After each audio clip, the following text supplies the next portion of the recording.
Vamos todos por Ecuador. Más información en www.cne.gov.es y en CNE App. Consejo Nacional Electoral. Elecciones Generales 2025. Fin de espacio promocional y publicitario.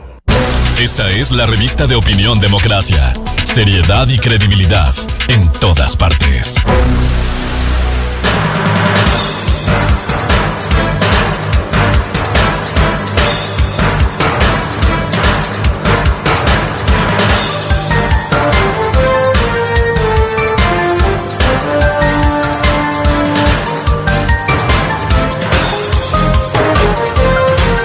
Siete 52 minutos en el territorio continental ecuatoriano, buscando la verdad y abogando por la unidad nacional en pro de la paz y la seguridad en el Ecuador. Queremos dar la bienvenida en los estudios de la revista de Opinión Democracia a la doctora Cecilia Espinosa, abogada defensora de la doctora Diana Salazar, fiscal general del Estado. En algunos casos sabemos cómo se han empeñado en tratar de dañar la imagen de la fiscal general, que con valentía ha venido enfrentando a los grupos delincuenciales organizados, al narcotráfico, a la narcopolítica, y por ello vimos las acciones que se intentaron fallidamente, sin sustento legal, en el Consejo de Participación Ciudadana, en el Consejo de la Judicatura, y luego estas campañas donde se ha evidenciado esta persecución por los hechos difundidos públicamente que se evidenciaron. Por ello quiero empezar con un tema a propósito de la terna enviada por la Asamblea Nacional para la renovación parcial de la Corte Constitucional. Se está impugnando a una de las candidatas que también, y hablaremos de eso también, que está procesada en el Tribunal Contencioso Electoral por violencia política de género contra la doctora Diana Salazar. ¿Por qué se impugna la candidatura que encabeza la terna de la Asamblea a la Corte Constitucional? Doctora Cecilia Espinosa, muy buen día. Muy buenos días, Miguel. Muchas gracias por su gentil invitación y a su amable audiencia un cordial saludo. Principalmente el proceso de renovación parcial de la Corte Constitucional sí prevé una serie de principios rectores que tienen que observar quienes aspiran a ser jueces o juezas de la Corte Constitucional, ¿sí? Partamos de un hecho que es imprescindible: probidad notoria, conducta intachable para esta selección. Así es. No solamente se trata de cumplir requisitos o de no estar incurso en las inhabilidades, sobre todo se deben observar los principios rectores que rigen este proceso de renovación parcial. Principios que se encuentran en la Constitución, en la Ley Orgánica de Garantías Jurisdiccionales y sobre todo también en el reglamento que aplica para esta designación, ¿no? Son principios como tener probidad notoria, ética, transparencia, que deben ser valorados a través de concurso público y que se debe observar sobre todo lo que tiene que ver con la rectitud, la honradez, la honorabilidad y la conducta intachable. Es por eso, pues, en el marco de estas disposiciones constitucionales que hemos presentado la impugnación a la candidatura de Angélica Porras Velasco, una candidata, pues, que públicamente ha ejercido la profesión de abogada en virtud del litigio malicioso, el abuso del derecho, la desnaturalización de las garantías jurisdiccionales, el abuso de los mecanismos de participación ciudadana, ¿sí?, denominadas audiencias públicas, que posteriormente sería allanar el camino para lo que fue el incumplimiento del dictamen 219-IC del 2019 emitido por la Corte Constitucional. ¿Qué contenía ese dictamen del 2019? Recordemos que en febrero del 2019 el pueblo ecuatoriano se pronunció a favor de que el Consejo de Participación Ciudadana y Control Social Transitorio, ¿sí?, tuviera esta facultad de evaluar y dar por terminado, si fuese el caso, a las autoridades de forma anticipada y nombrar nuevas autoridades. Consulta popular del 4 de febrero del 2019. Del 4 de febrero del 2019. En virtud de esta consulta popular, el Pleno de la Corte Constitucional emitió el dictamen interpretativo de la voluntad popular, ¿sí?, en donde se estableció que precisamente el Consejo Transitorio tenía la potestad de evaluar y cesar de forma anticipada a las autoridades, así como designar nuevas autoridades. ¿Ya? Y también que dentro de este proceso estaba prohibido posteriormente reabrir estos procesos y buscar de alguna forma entorpecer el trabajo del transitorio. Entonces ahí pero la misma Corte Constitucional se pronunció sobre eso. Lo manifestó así mismo. La Corte Constitucional hizo la interpretación de lo que dijo el pueblo en las urnas, manifestando pues que lógicamente la potestad extraordinaria y ordinaria del transitorio debía ser respetada en cuanto tenía este mandato del pueblo de designar nuevas autoridades. ¿Sí? Y que estos concursos no debían ser revisados después de haber sido realizados, porque tomemos en cuenta que los diferentes concursos para designación de autoridades, incluyendo el de fiscal general, contó con su propio mecanismo de impugnación ciudadana. Esto ya se resolvió, esto ya se discutió y ya se tramitó, en donde pues se resolvieron un total de 9 impugnaciones a las y los candidatos que estuvieron participando. Sí contó con este espacio. Sin embargo, años después, ¿no?, en búsqueda de torpedear la designación, de subvertir todo esto que se había hecho de forma legal y transparente, ¿sí?, se busca acceder a los archivos de lo que fue el concurso de méritos y oposición para designación de fiscal general, acceder a las notas, acceder a los exámenes que se rindió, simple y llanamente para orquestar, instrumentalizar la campaña de violencia que se daría posteriormente en contra de la fiscal. Bueno, hubo acciones en el Consejo de Participación Ciudadana que no tenía sustento, también en el Consejo de la Judicatura de ese nefasto ciudadano que está preso, Vilman Terán, que pretendieron sancionar a la fiscal general. En esas condiciones no reúne, cuando usted habla de la necesidad de tener probidad notoria, conducta intachable, ética, transparencia, no sería bueno para el país, para la Corte Constitucional, que quien encabeza la terna de la Asamblea vaya a la Corte Constitucional con todos estos antecedentes. Así es, precisamente la terna presentada por Pierina Correa, miembro de del movimiento Revolución Ciudadana y hermana del líder de dicho movimiento que se encuentra prófugo de la justicia ecuatoriana, es quien presenta la terna encabezada por Angélica Porras Velasco. Y precisamente, como he dicho, el ejercicio de su profesión se encuentra contaminado con lo que es el litigio temerario. ¿Por qué me refiero al litigio temerario? Porque Angélica Porras Velasco, cuando fue defensora del sentenciado, con sentencia ejecutoriada, desde luego, por abuso sexual, Freddy Carrión, ¿sí?, en aras de buscar impunidad para su cliente, presentó una denuncia en contra de Diana Salazar, quien se encontraba a cargo del procesamiento penal, y de su equipo en razón de fraude procesal.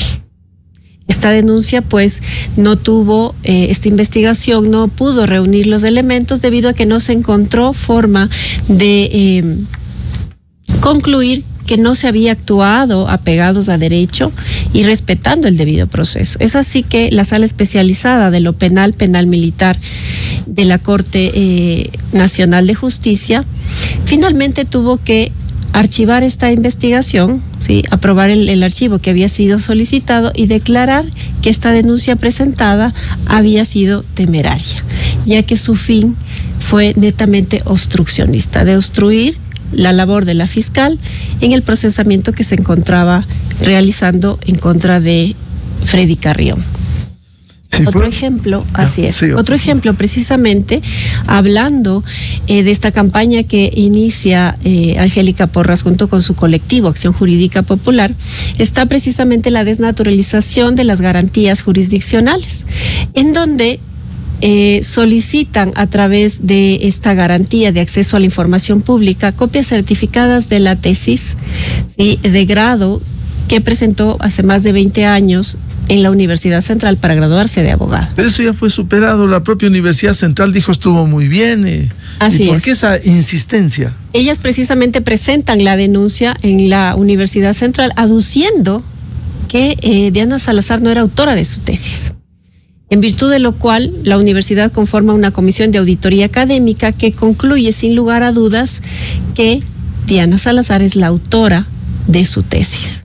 Esta resolución no les bastó, no les fue suficiente y solicitaron a través de acceso a la información pública copias certificadas de la tesis.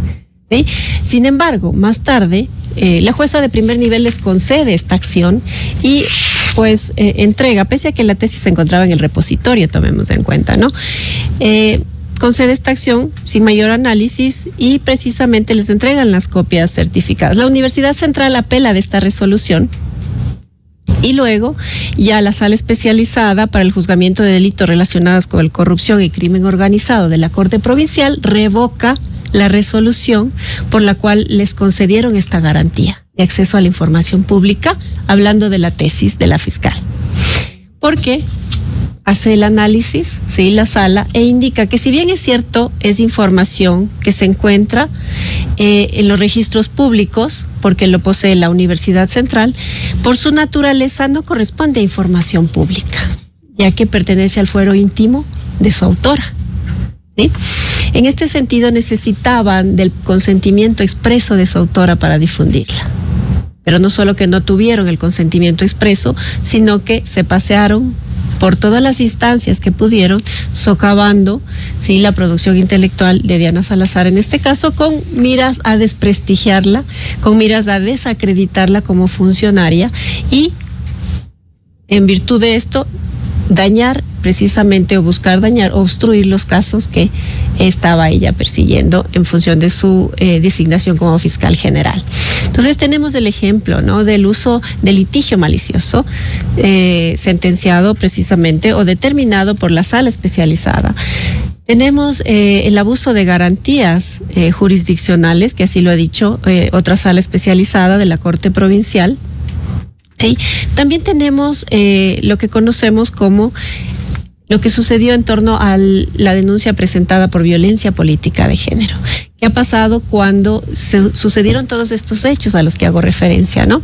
Por eso un en lado, el contencioso electoral. Así es, en el contencioso electoral. Cuando se presentaron denuncias sin fundamento, cuando se buscó de cualquier forma socavar la designación que derivó en el incumplimiento constitucional, motivo por el cual destituyeron a Allen Berbera. Usted recordará, se abrió la fase de seguimiento. Dictamen de la Corte Constitucional. Así es.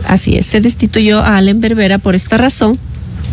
Entonces, precisamente, todos estos hechos que se han venido suscitando fueron cimentando, fueron consolidando, fueron configurando la violencia política de género. Y precisamente ese es otro de los elementos por los cuales se está procediendo a impugnar. Porque todos estos hechos devinieron y configuraron la violencia política de género, que atacaba el derecho de la fiscal de poder ejercer su cargo al que había accedido a través de concurso de méritos y oposición, siendo la mejor puntuada. ¿Sí? Y por primera vez en la historia, una mujer joven afroecuatoriana llega a tan alta designación. Entonces, todo esto apuntaba a socavar su derecho de participar, de desempeñarse en estas funciones. Concretamente por esto fue la denuncia y pues por esto fueron sancionadas, que sería otro motivo para la impugnación. Vamos a hablar sobre la situación en el Tribunal Contencioso Electoral y esa violencia, la denuncia y el dictamen en primera instancia del juez electoral Fernando Muñoz de violencia política de género. Pero en el caso que usted nos ha relatado, doctora Cecilia Espinosa, si hay un litigio malicioso y una acción temeraria, ¿se ha tomado alguna medida? Porque habría espacio legalmente para emprender acciones por la acción maliciosa y temeraria, ¿cómo se determinara en la Corte Nacional de Justicia? Así es, precisamente eso estamos analizándolo. Estamos a la espera también de que se consolide la resolución en el Tribunal Contencioso Electoral. Como decimos, el desempeño de la abogacía por parte de la candidata Angélica Porras, pues, está completamente manchado y pues adolece de lo que se considera probidad notoria, conducta intachable, honestidad y ética. ¿Sí? Como digo, otra de las razones es precisamente esta denuncia en el contencioso electoral por violencia política de género. Entonces tenemos varios motivos para impugnar, que cada uno de ellos por sí solo constituiría razón suficiente para descalificarla del concurso y que no pueda pues continuar con las siguientes fases que corresponden a la selección para la renovación parcial, porque este concurso pues permite que las impugnaciones se hagan al principio y no al final, cuando hayan superado el resto de fases, ¿no? Y eso pues es una garantía para que la ciudadanía pueda observar a aquellas personas que no merecen integrar tan alta corte. Ahora, el caso de la denuncia de violencia política de género en el Tribunal Contencioso Electoral, esto no está concluido. Hubo el dictamen de primera instancia del juez electoral Fernando Muñoz y está demorando en el pleno del Tribunal Contencioso. ¿Por qué demora tanto? ¿Por qué hay tanto incidente procesal que impide que avance y se define en cualquiera de los sentidos si se confirma, si se ratifica el pronunciamiento del juez electoral? ¿Por qué demora tanto? ¿Qué incidentes han puesto? Tomemos en cuenta que la sentencia de primera instancia se emitió en junio del año pasado, de 2023. A partir de eso, pues, se han generado una serie de incidentes por parte de las sentenciadas Angélica Porras Velasco y Priscila Schettini, quienes han pues buscado de que la demora en el trámite de la apelación, ¿sí? Han presentado incidentes, han recusado a los jueces, bueno, pues han hecho de todo. Esto sumado a que el Tribunal Contencioso Electoral se está demorando demasiado en resolver estos incidentes, lo cual pues constituyen que hasta ahora no se haya el Pleno puesto a resolver lo que tiene que ver con la apelación. Hoy por hoy se debe ya resolver el último incidente que les queda por presentar, ¿sí? En el cual se han demorado más de 2 meses en resolverlo. Una recusación a uno de los jueces. Sí, a uno de los jueces que integra el Pleno, que debe conocer la apelación.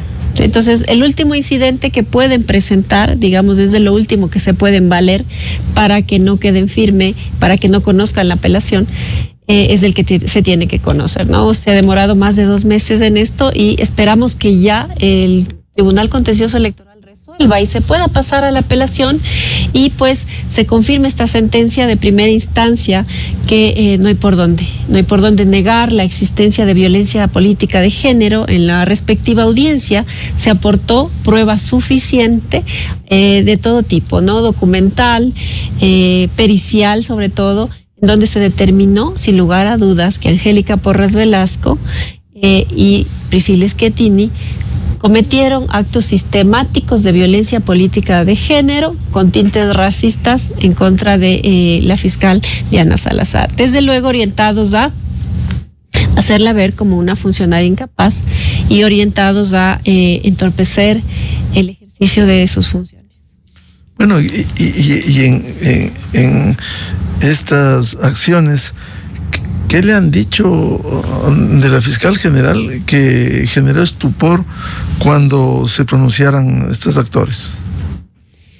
Bueno, como vemos, parte de actuar o ejercer la abogacía al margen de la ley, que es lo que está haciendo precisamente la candidata, es también pensar que... ¿Por qué al margen de la ley? Al margen de la ley precisamente porque están haciendo, por ejemplo, el tema de el hacer uso abusivo de los mecanismos de participación ciudadana denominadas audiencias públicas, en donde fueron a exponer la tesis de la fiscal general, siendo que esa no era la figura de audiencias públicas. Las audiencias públicas son para que pues la ciudadanía vaya a pronunciarse sobre los GATS, los gobiernos autónomos descentralizados, puedan tener este acceso a las autoridades para ver cuáles son sus necesidades, qué es lo que se puede hacer en torno. Utilizaron esta plataforma para hacer. Utilizaron estos espacios para llevar y seguir desacreditando a la fiscal general en estos ámbitos. Desde luego, Allen Berbera les dio espacio y por eso fue destituido, precisamente, porque todas estas actuaciones configuraron la desobediencia, la vulneración del dictamen que estableció la Corte Constitucional. Sí, entonces precisamente esta es una forma de actuar al margen de la ley. Actuar al margen de la ley también es irse en contra de la resolución del Consejo Universitario en donde se estableció que Diana Salazar era la autora de su tesis y pretender que esa resolución del Honorable Consejo Universitario sea revisada por una comisión que a la señora Porras y a la señora Schettini se les ocurrió. Entonces, todos estos hechos es precisamente actuar al margen de la ley y hacer uso abusivo de las garantías jurisdiccionales, como lo dijo en su momento la sala especializada, cuando accedieron de forma ilegal a esta figura del acceso a la información pública sin poder hacerlo, ¿no? Porque hay un límite para este tipo de acción. ¿Qué dijo? Porque es bueno recordar, más allá de las injurias, los insultos que se acostumbraron a poner públicamente y de manera especial en redes sociales. ¿Qué dijo la sala especializada de lo penal frente a este caso cuando declara una acción maliciosa y temeraria? Sí, así es. Cuando declaran el litigio temerario, precisamente es ya que habían puesto una denuncia por fraude procesal en contra de Diana Salazar y su equipo, cuando se encontraban persiguiendo a Freddy Carrión, ¿sí? Procesándolo por el delito de abuso sexual, con la finalidad fue sentenciado, ¿no? Así es, sentenciado por abuso sexual. Y además salió de la cárcel por haber cumplido la pena. No porque fuera inocente, como quisieron en su momento hacer parecer y confundir a la opinión pública. Sí, cumplió la pena y salió de la cárcel. Entonces, ¿qué dijo la sala especializada en su momento? Que el hecho de haber puesto esta denuncia sin fundamentos tiene un tinte meramente obstructivo y por ende declaró, ¿sí?, la denuncia como temeraria. ¿Sí? Asimismo, como hemos dicho, la desnaturalización de las garantías jurisdiccionales fueron observadas por la sala especializada de la Corte Provincial de Justicia de Pichincha al haber activado el acceso a la información pública para obtener la tesis de forma ilegal. Entonces, como vemos acá, pues se produce una serie de actuaciones al margen de la ley. Y las audiencias públicas a donde acudieron para exhibir y con esto desacreditar a la fiscal general, también constituye una actuación al margen de la ley, porque se encontraban deformando este mecanismo de participación ciudadana, que no era para lo que estaban utilizándolo, porque además se encontraban buscando reabrir, ¿sí?, y torpedear un concurso que se dio en el 2019, que cumplió con las etapas que deben cumplir este tipo de concursos y contó en ese tiempo con una fase de impugnación ciudadana, en donde ni Angélica Porras ni Priscila Schettini se presentaron a hacer observaciones. Pero, oh sorpresa, 4 años después, ¿sí?, aparecen queriendo acceder y queriendo impugnar, entre comillas, ¿sí?, esta designación. Es que claro, apareció en el camino este acto bochornoso del ex defensor del pueblo, por lo que fue sentenciado por abuso sexual. Así es. Entonces, ellas pues, y en particular la candidata a la Corte Provincial de Justicia, cree estar por encima de la ley. Tanto es así que se cree capaz, ¿no es cierto?, de ir a recabar los archivos de un concurso ya fenecido para tratar de subvertir esta designación, porque estaban persiguiendo a su cliente, precisamente. Claro, porque además era un caso cerrado, sepultado, sacramentado, con el dictamen de la Corte Constitucional sobre lo actuado por el Consejo de Participación Ciudadana Transitorio. Así es, justamente la Corte Constitucional interpretó la voluntad popular de febrero del 2018 y dijo pues que las decisiones del Consejo Transitorio no podrían, una vez finalizados todos los procesos en su conjunto, volver a abrirse, tratar de echarlas abajo, ¿sí?, y tratar de socavar este trabajo que hizo el transitorio por mandato del pueblo, ¿sí? Entonces, se estableció en ese dictamen esta prohibición. ¿Qué es lo que hizo Angélica Porras? Allanar el camino para el incumplimiento de este dictamen constitucional. Se fue contra la Corte Constitucional. Se fue contra a la que quiere llegar ahora. A la que quiere llegar, así es. Se fue contra este dictamen, accedió al Consejo de Participación Ciudadana a los archivos de un concurso que ya había terminado todas sus etapas, entre ellas la de la impugnación, porque sí existió, no es que no existió. Y pues, lógicamente le dieron cabida por parte de Ale Berbera y sus adeptos, lo que le costó la destitución de la Corte Constitucional. Así es, por haber incumplido el dictamen, ¿sí?, de la más alta corte del país. Ahora, uno es el caso de la impugnación para la designación de un tercio de la Corte Constitucional que deberá renovarse a comienzos del próximo año, y otro lo del contencioso electoral. ¿Cuándo el contencioso? ¿Hay alguna fecha? ¿Se superará la última impugnación para que finalmente el Pleno resuelva esta denuncia de violencia política de género? Ya un dictamen del juez electoral Fernando Muñoz que fue contundente frente a la actuación de estos abogados. Así es, tomemos en cuenta que la tramitación de las infracciones electorales muy graves, como el caso la violencia política de género, son trámites muy cortos, que duran en su totalidad en una primera instancia un mes. Y para resolver... ¿Y este ha durado cuánto? Más de un año. Y para resolver una segunda instancia, hablemos de 2 meses, a lo mucho 3, como mucho. Sin embargo, tomemos en cuenta que todavía no tenemos una resolución de segunda instancia.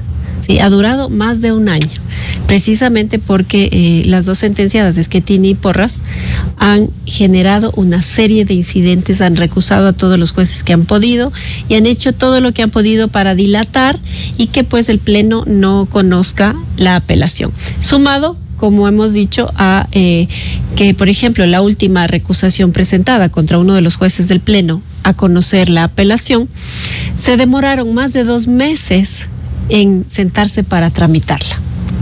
Entonces, eso ya implica una demora excesiva en cuanto a los tiempos que maneja el contencioso electoral. Pero es la última impugnación, ¿no? Es, digamos, el último recurso ¿Contra qué juez? Contra Roosevelt Cedeño. Ya. Ajá. Entonces, después de ¿Y eso está radicado en este momento en la resolución de quién? Ya, esto precisamente se conforma a sí mismo el Pleno para resolver esta recusación. Y luego, pues de esto... ¿No ha resuelto esta última? Ya tienen que estar por resolver, porque ya se llamó a convocar a los integrantes del Pleno para conocer esta recusación. Es decir, ya está en marcha esto. Ahora, luego de lo cual, ya se debe conformar el Pleno para conocer la apelación como tal. Ya, entonces, esperemos que no pase mucho tiempo y que puedan resolver. Recordemos que la otra sentenciada está postulando por la Revolución Ciudadana para ser asambleísta y desde luego tener una plataforma más amplia, supongo, para seguir cometiendo los mismos actos que he cometido hasta ahora, cubierta por el manto pues de la impunidad, de la inmunidad. Inmunidad como candidata. Ahora, si está en manos del Pleno la resolución final, ¿por qué no se define? Porque este es un paso previo a la última impugnación, recusación, y luego de resuelto esto, si se rechaza, se pasa ya al Pleno a analizar el tema de fondo, como es el dictamen inicial del juez electoral Fernando Muñoz. Así es, superado este último incidente y resuelto, ya pasaremos directamente a resolver la apelación, en donde se debe confirmar la sentencia de primera instancia emitida por el juez Fernando Muñoz, porque no hay, hay de sobra elementos y medios probatorios que se actuaron en audiencia para concluir que existió violencia política de género y que sigue existiendo, porque no han parado, no han cesado de continuar con sus actos protervos, inclusive públicamente ¿Han seguido? Continúan ¿Injuriando? Continúan injuriando, continúan realizando todos estos actos sistemáticos por los cuales fueron sentenciadas, ¿no? Aprovechando de que la sentencia debe conocer todavía el Pleno su apelación. Porque en el dictamen inicial incluso le obligan, el dictamen inicial, que pida disculpas. Así es, en la sentencia de primera instancia se establece el tema de disculpas públicas por parte de las dos sentenciadas. Se establece a pagar multa, sí, que deberán pagar precisamente al Estado por el cometimiento de esta infracción. Se establece además que deben ir a tomar 40 horas de sensibilización acerca de lo grave que es la violencia de género, ¿sí? Y la suspensión de los derechos. Una vergüenza, abogadas pidiéndoles capacitación sobre un tema que es de género incluso. Así es, abogada ingeniera, así es. Tienen que capacitarse, además de bajar las publicaciones que han reflejado estos actos de violencia política de género de las redes sociales, no solo de ellas, sino también del colectivo al que pertenecen, de Acción Jurídica Popular. de confirmarse esto en el pleno del contencioso, ¿perderán los derechos políticos? Así es, están condenadas precisamente a la suspensión de sus derechos políticos, porque esa es la sanción que aplica el Tribunal Contencioso Electoral, parte de las sanciones, cuando se ha declarado la responsabilidad en estas infracciones, y peor en esta infracción de violencia política de género. Tiene suspensión de los derechos políticos. Es por eso que... ¿Eso pudiera impedirles que vaya a la Corte Constitucional a una abogada y la otra a la Asamblea? El momento en que se ejecutaría la sentencia, quedarían impedidas de ejercer cargo público. Sin embargo, aún con una sentencia de primera instancia, la candidata Angélica Porras Velasco no cumple con lo determinado en los principios que rigen este proceso de selección parcial. ¿Y qué dicen esos principios? Precisamente la probidad notoria, ¿sí?, la conducta intachable, el ejercicio limpio de la profesión. Que con estos casos se ensuciaron. Que con estos casos, precisamente, con el litigio temerario, con la desnaturalización de las garantías jurisdiccionales, hacer abuso del derecho de esto, activar de forma ilegal y deformar los mecanismos de participación ciudadana. Todo esto ya configura por sí mismo. Y pues lógicamente lo que se estableció en la sentencia de primera instancia del TCE, que fue el tema de violencia política de género, que es una sentencia tomada con mérito de las pruebas que se aportaron en la respectiva audiencia. Son hechos que ocurrieron y que han sido probados. No podemos decir que no existió, que no sucedió. Sin embargo, tenemos que conocer el Pleno de la Corte Constitucional, que no podrá otra cosa que ratificar esta sentencia el contencioso electoral, que no podrá otra cosa que ratificar esta sentencia de primera instancia.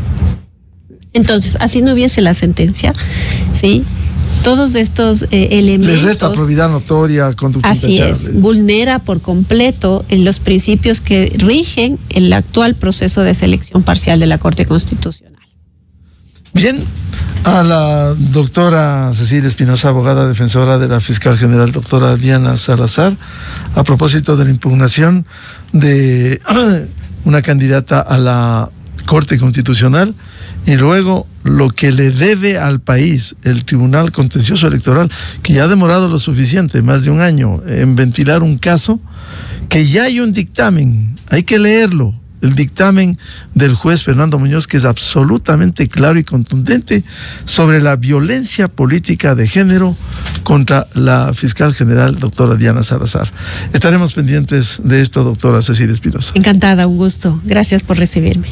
Muchas gracias. 8:23 en el territorio continental ecuatoriano. Vamos a una pausa y tenemos previsto un diálogo con el director del Servicio de Rentas Internas, economista Damián Larco, sobre cómo le ha ido al SRI este año en la recaudación de impuestos. Desde 1984 con Gonzalo Rosero. La revista de opinión Democracia. Siempre líderes, siempre confiables. Enseguida regresa Miguel Rivadeneira a la búsqueda de la verdad. Inicio de espacio.